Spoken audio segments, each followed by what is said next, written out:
Hello everyone, welcome back to my channel. আশা করি সকলে খুব ভালো আছো। আজকে দুর্দান্ত স্বাদের একটা ব্রেকফাস্টের রেসিপি নিয়ে হাজির হয়ে গেছি, বা একটা জলখাবারের রেসিপি। একেবারে সহজ উপায়ে, কম উপকরণে এইরকম একটা দুর্দান্ত স্বাদের ব্রেকফাস্ট তৈরি করে ফেলা যায়। তো চলো দেখে নেওয়া যাক আজকের এই ব্রেকফাস্টটা তৈরি করতে আমাদের কি কি লাগছে। সবার প্রথমে নিয়ে নিয়েছি কুচনো বাঁধাকপি, কুচনো গাজর, কুচনো পেঁয়াজ, বিনস এবং ক্যাপসিকাম, সমস্ত কিছু খুব ভালোভাবে কুচিয়ে নিয়েছি। আর নিয়ে নিয়েছি 3টে ডিম। ডিমটাকে ফাটিয়ে নিয়ে এখানে আমি হাফ চামচ মতো নুন দিয়ে ডিমটাকে খুব ভালোভাবে ফেটিয়ে নেব। এইরকম একটা ব্রেকফাস্ট যদি বানিয়ে ফেলা যায়, আমি কথা দিচ্ছি প্রত্যেকে চেটে পুটে খাবে। এটা এমনই একটা ব্রেকফাস্ট, ছোট থেকে বড় কম বেশি প্রত্যেকেই ভালোবাসে। তো চলো রান্নাটা শুরু করা যাক।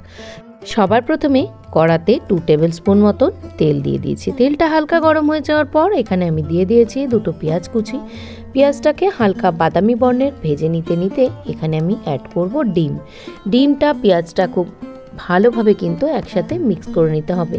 তোমরা চাইলে ডিমটা আগেও ভেজে তুলে নিতে পারো, বাট আমি একদম 10 মিনিটের সময় কম বা সময় বাঁচানোর জন্য কিভাবে চটজলদি করতে হয় সেটাই আজকে তোমাদের দেখাচ্ছি, কিন্তু স্বাদের কোনো পরিবর্তন হবে না। এরপর দিয়ে দিচ্ছি কুচনো গাজর। গাজরটা কয়েক সেকেন্ড হালকা ভাজা হয়ে গেলে তারপরে আমি ধীরে ধীরে কুচনো ক্যাপসিকাম, কুচনো বিনস এবং বাঁধাকপি এই সমস্ত কিছু অ্যাড করব। গাজর বলো বা আদার্স যে সবজিগুলো খুব একটা বেশি আমরা ভাজবো না, কারণ সবজি যদি বেশি ভাজা হয় এই সবজির যে ন্যাচারাল কালার সেটা কিন্তু নষ্ট হয়ে যায়। শীতকালে কিন্তু সবজির কালারগুলো ভীষণভাবেই আমাদের দৃষ্টি আকর্ষণ করে, আর এই কালারগুলো যদি নষ্ট হয়ে যায় তাহলে কিন্তু ভালো লাগে না, দেখতেও ভালো লাগে না এবং খাওয়ার সময় সেটা প্রেজেন্টেবলও হয় না। তো দেখো খুব সুন্দরভাবে কিন্তু আমরা জিনিসটাকে ভালোভাবে ভাজা ভাজা করে নিচ্ছি এবং দিয়ে দিয়েছি তাতে 3টে কাঁচা লঙ্কা।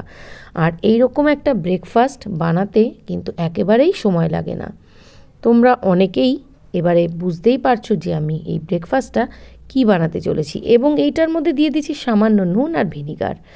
তো এর মধ্যে আমি 1 বাটি জল বসিয়েছি, তাতে দিয়ে দিয়েছি নুন এবং বেশ কিছুটা চাউমিন নিয়ে নিয়েছি। এবং এইরকম একটা ব্রেকফাস্ট যদি হয় তাহলে কার কার ভালো লাগে, এবং টিফিন বক্স খুললে মনটা আনন্দে ভরে ওঠে। সন্ধ্যায় টিফিনে, সকালের জলখাবারে যখনই হবে এইরকম একটা জলখাবার বা ব্রেকফাস্ট, মন কিন্তু আনন্দে ভরে ওঠে। তো দেখো চাউমিনটা কিন্তু আমাদের অলরেডি সেদ্ধ হয়ে গেছে। 2 থেকে 3 মিনিট মতন ফুটতেই আমরা কিন্তু চাউমিনটাকে নামিয়ে নিয়েছি। সবজিটাও আমাদের ম্যাক্সিমাম ভাজা হয়ে গেছে। এরপর চাউমিনটা জল দিয়ে ভালো করে ধুয়ে আমি কিন্তু দিয়ে দিয়েছি এই ভেজিটেবল ভাজাগুলোর মধ্যে। খুব সুন্দরভাবে কিন্তু জিনিসটাকে একটু ফ্রাই করে নেব। সুন্দরভাবে সবজির সাথে জিনিসটাকে কিন্তু মিশিয়ে নিচ্ছি। ভিডিওটা চলতে চলতে একটা ছোট্ট অনুরোধ, যারা আজকে আমার পরিবারে নতুন তাদেরকে জানাই অসংখ্য ভালোবাসা। তোমরা যদি আজকে আমার ভিডিওটা নতুন দেখে থাকো তো অবশ্যই লাইক করে পাশে থাকা বেল নোটিফিকেশান অন করে আমার পরিবারের বন্ধু হয়ে যেও। চাউমিনটা আমাদের খুব ভালোভাবে কিন্তু নাড়াচাড়া করা হয়ে গেছে। দিয়ে দিয়েছি এতে 1 চামচ মতন ঘি। এই ঘি দেওয়ার কারণে কিন্তু এই চাউমিনটা ভীষণ সুস্বাদু হয়। তো তোমরা অবশ্যই একবার ঘি দিয়ে চাউমিন করে দেখো। তো দেখো তারপর দিয়েছি বেশ কিছুটা গোলমরিচ। সমস্ত কিছু দিয়ে কিন্তু চাউমিনটা সার্ভ করে নিয়েছি একদম গরম গরম।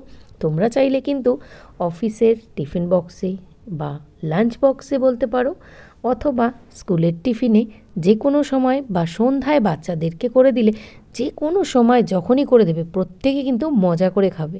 আর এই রকম রেসিপি কেমন লেগেছে তোমাদের অবশ্যই কমেন্টের মাধ্যমে জানিও। তো চলো আজকের মতো টাটা, সকলে ভালো থেকো, সুস্থ থেকো। আবার আসবো পরবর্তী কোনো নতুন রেসিপি ভিডিওর সাথে। টাটা।